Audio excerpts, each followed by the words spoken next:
That's not better.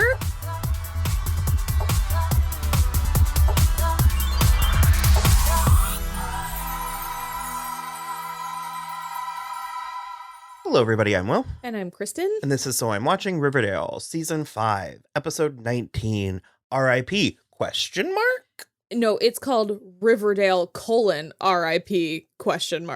Oh.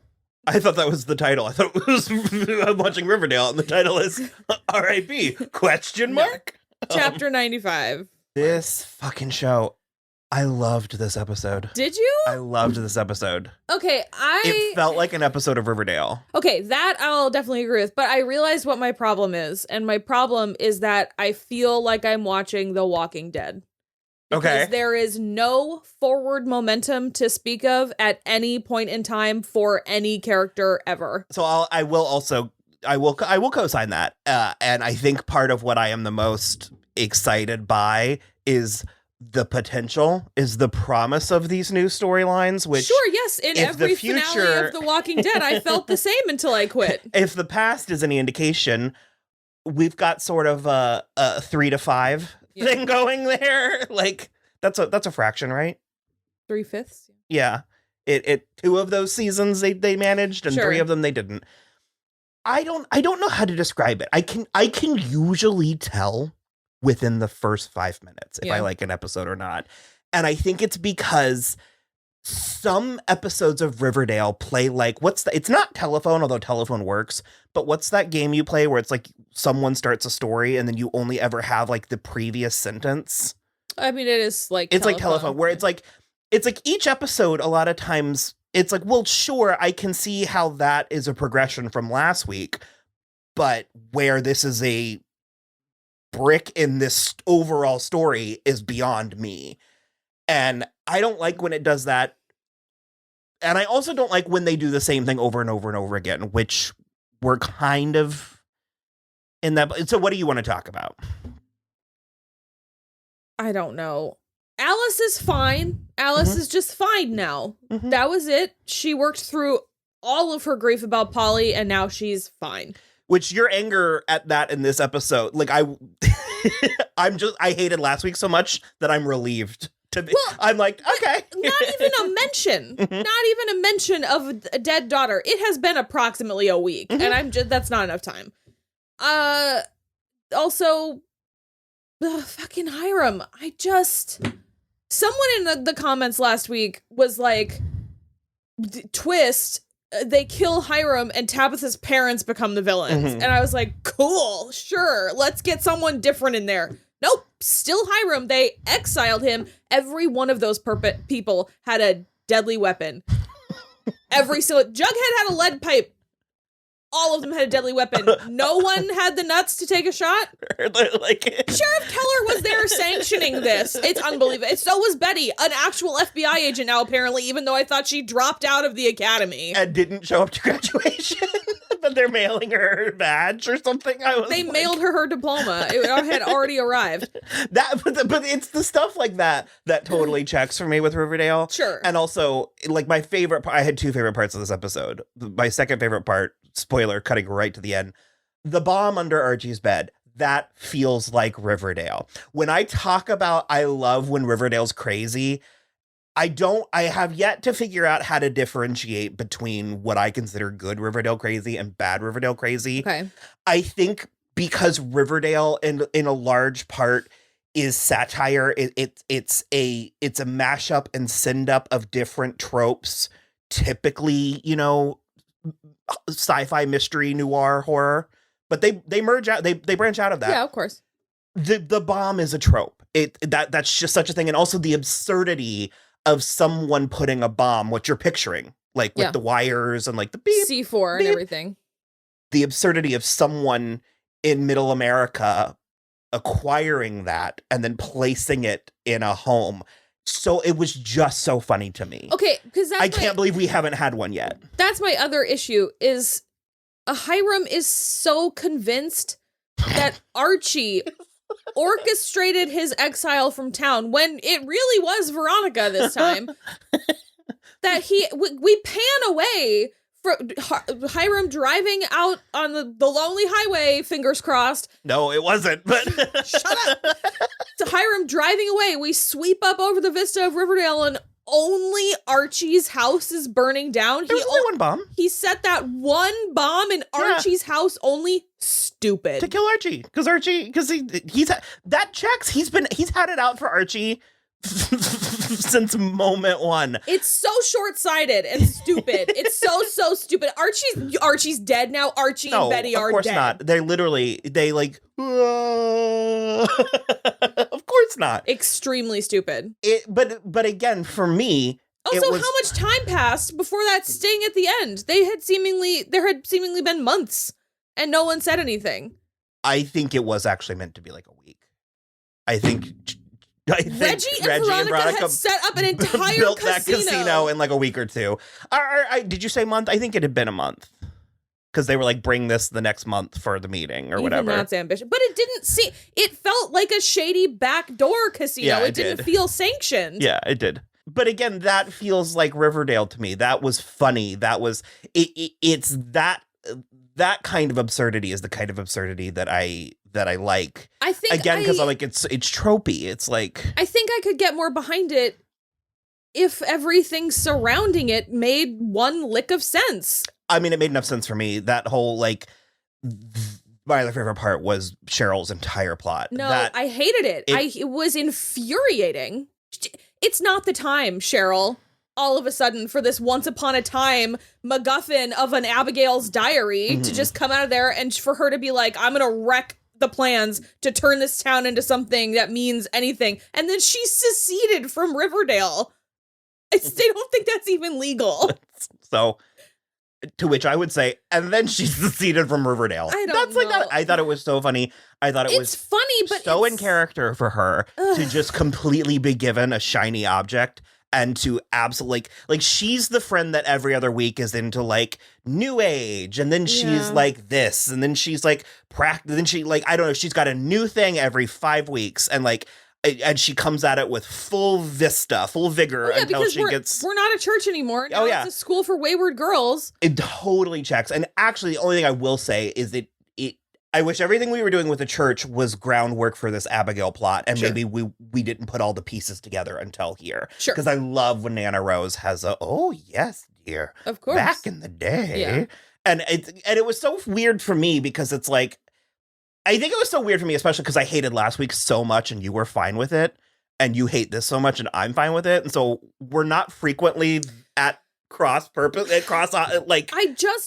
that. I don't understand. And it made me annoyed because, here's the thing. I totally agree. And I think on any other week, this Cheryl shenanigans would be making me laugh and be like, oh, Cheryl.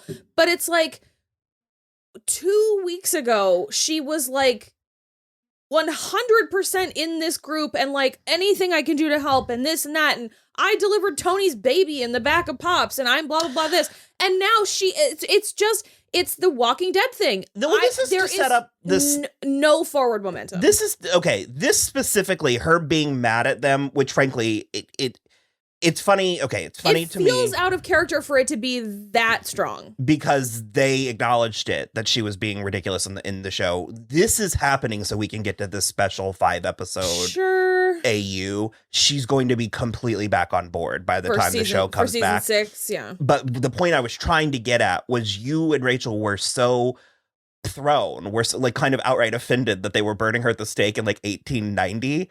That is so late for witch burnings. So late. Which is what I found to be the funniest part. That's what I found that to be hysterical because, and especially the flashbacks of KJ and Lily and Cole in this like comical old-timey, like, because I can also just believe that their ancestors, that box full of broken matches would be really trying to do this in like 1890. Like, it's like the 1600, I don't know. The writers watched Fear Street and they were like, I know how to finish this out. I know how to finish this season out, because they had nothing. They had nothing up until last week. That's the thing, is this season has been also so disjointed and bizarre. None of it mattered. Jackson gone. He went back home later.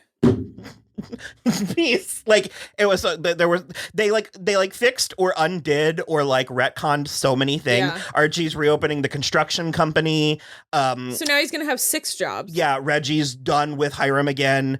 Well, he's been done with Hiram. He hasn't gone back to Hiram for a minute. But it's now like, he's not gonna try to take the like exam. He failed the exam to be a stockbroker, and he's not gonna.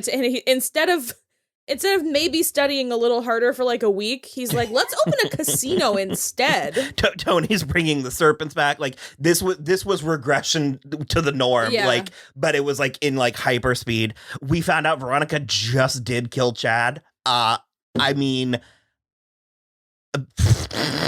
we knew that. We knew but that the fact that it doesn't matter at all, it's just so like. And the guy in New York was like, after you killed Chad in cold blood, and all of us, Veronica included, were like, that was self-defense. And so now they're calling her the Black Widow of Wall Street. Which, but you were talking about how she'll do all that, but yet she can't bring herself to offer dad. But the ghoulies are back. Like so many things were just and like the jingle jangle.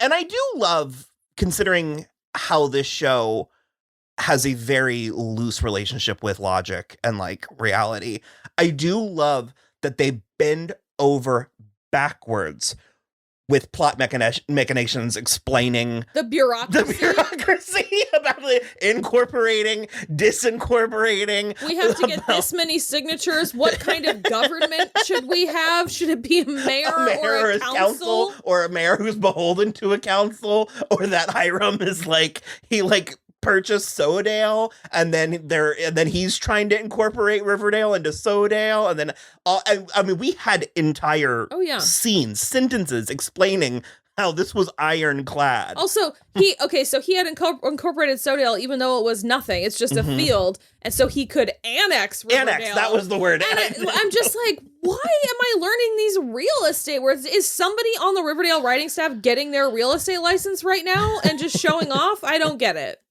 And I like again, back to Cheryl. I thought Cheryl's stuff was funny. I like that she seems to have just enslaved Britta. Britta seems fucking game for it. She's like, anything for you, Miss Blossom. And then we got this real ham-fisted meet cute with Frank and Alice. I actually don't feel strongly about Frank either way. It's the kind of thing that if they manage to make it appealing, then I'll go for it. I just don't find him or his character appealing at all. Can't Alice bang it out with, I don't know, Reggie's not currently banging Veronica, right? Can't they bang it out? Well, he is. And also now I want Reggie and Alice. It's like someone, or like even, well, no, the sheriff, I guess he's still with Josie's mom. I guess if she still exists, I don't know. And I think, so going into this most recent season, Roberto or whatever the powers that be were trying to sort of like not save face, but sort of like course correct. And so basically there were several things that happened that was the show's way to try and acknowledge and make amends for previous issues.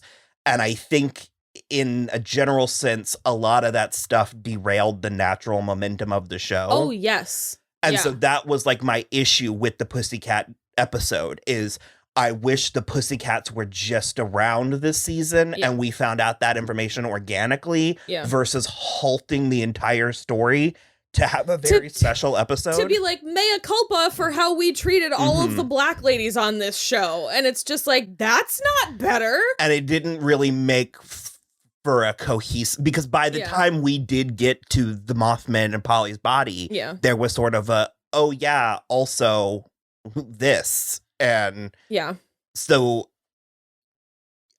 I have relatively tempered but high hopes for this 5 episode. The 5 episodes are going to be interesting for sure. It feels like it's contained doing something specific. I'm going to have to spend the next 5 weeks just reminding myself that these episodes are going to most likely not matter at all. And I should just go with the flow. And it is like November 16th, so we have a minute. Yeah, we have a minute. Yeah, it also, I really sense that Casey Cott's leaving. He's going back to Broadway to try again. Is that ever a thing? Yeah, he went and came back. But it was during the time jump. Oh. We didn't ever see him do it, but he went and failed and came back to Riverdale. It bums me out because I adore Casey. I think he is I think he's adorable. And I historically have liked the concept of Kevin. Yeah. But they have somehow continually biffed it. And it's like they have no idea how to write a gay character. Considering that they started so well. And especially because they started well. Now Fangs is bisexual, obviously, but it's like they had this throuple going at the beginning of the season, and now he is just in this relationship with Tony. Well, because I literally said, I was like, because he's like hard in with Tony, and I was like, well, then what the fuck was that date with Moose like and 4 weeks ago? Tony's bisexual too, and so I'm just But then when Casey said that, I was like, oh, we don't need it anymore because he decided to leave, so they're retcon. Like they're just like, yeah, shifting. I don't care for it. I was just so happy to see Cody back because I feel like we never fully got to where that was my original OTP. Oof. Yeah, we're back in Tumblr in 2013, but I was really into the Kevin and Moose, and I kind of wanted that back. And I also have done a pretty hard 180 on like OTPs if we're talking about it, because I actually am like hard there for Archie and Betty now. In a way that I'm like, this is like a mature way to enter into a relationship, is like, I kind of want to try again. Do you kind of want to try again? Let's do it. And like, that's just so much easier than this fraught, disgusting, horrible crap with Archie and Veronica. Also, the trash bag killer. Why? Again, I'm so surprised you're mad about it. I'm not mad about it, but it's like, how is it still happening? Like, we didn't do anything with it. Yeah, it didn't work into anything. So we're gonna have to deal with this for like a whole nother season. Well, my favorite is they went hog because he had like a mask made of duct tape and was shirtless, just covered in blood, like Paul Bettany from the Da Vinci Code, sitting in a Barcalounger, like. And he just called Betty. He rings up Betty on a landline to be like, we're like square though. Like, you're not going to like come after me. And she's like, no deal. Yeah, I don't like get it at all. I just like, maybe let that one go. It was giving me Zodiac flashbacks. Yeah. No, I don't know. I found most of it, not all of it, of course, but I found most of it to be hilarious and absolutely like just surface. I guess maybe I was expecting too much from this episode. Maybe that was I just think again, like I said, we're frequently on the same, not always, but frequently on the same page. I think it's funny that my breaking point was last week and yours was this week. Maybe I convinced you, because I actually was pretty sure I was done. Yeah. And I don't know. Never pulls you right back in. Never underestimate the power of Cheryl Blossom being a witch. You give her like, and I think because you were talking about how mad she was at them, and again, I mean, that was breakneck. But that's the thing. It's the breakneck nature of it. It's not the fact that she's mad. She's been mad at them before and it's been fine. But literally every single one of them was like, Cheryl, it's not the moment. We will discuss, and no more empty promises, Archibald. And I'm just like, whoa. I don't know. You know, I'm really gonna try. We're gonna see this through. There's no point in quitting now. I'm really gonna try to not. I'm gonna be honest. Like, I mean, I'm gonna be. If I hated it, we'll talk about it. We'll laugh. We'll make jokes. But I'm really gonna try to not be like sour or like. I was entertained watching this episode. I'll say that for sure. Well, we had a conversation. Yeah. I don't mind. It's fine. It's fine when we're able to like discuss it. You can hate it. I mean, that's totally fine. It's just like I said, and I didn't hate all of it either. I like some of the Tabitha stuff was great. Pop Tate is like the saddest character in existence, because all he wants is to not be retired and so he can be a waiter at this diner again. How did Tabitha come through this season unscathed? No, she's amazing. We love Tabitha, and it just like completely. One of my notes just says Jughead. That's how little I care about him. I didn't even finish the note. Yeah. Isn't he like doing newspaper or something? So he's doing the school newspaper again, and like if that goes well, Waldo will give him his job back. He keeps calling him Waldo, and I'm like, just keep calling him Principal Weatherby. They're calling that would be fine. Archie called Alice, which is fair, but it was sort of like, okay. Yeah.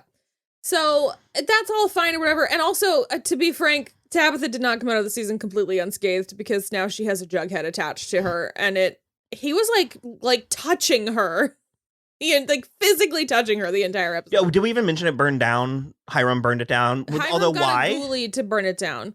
Because so that in his newspaper he could like slag off the whole town and like it's like the last dying gasp of this broken, burned out town. That's too convoluted. Somebody just needs to walk in and shoot somebody. We already did that. Either in the head and see it happen. Either Hiram or Veronica. 2 men enter, one man leaves. I honestly don't care which one. I'll even take Hiram. We just have got to stop this infernal tango. We have to get rid of one Lodge family member for sure. Hermione did us the favor of getting out on. She was like, gotta go. So, well, we will absolutely be back for the 5-part Fear Street special. It does feel like that. And then we'll see. So I don't know. Like I said, I don't know who you are watching us do this. I don't know what kind of masochist, what kind of sucker for pain, but Bye. Bye.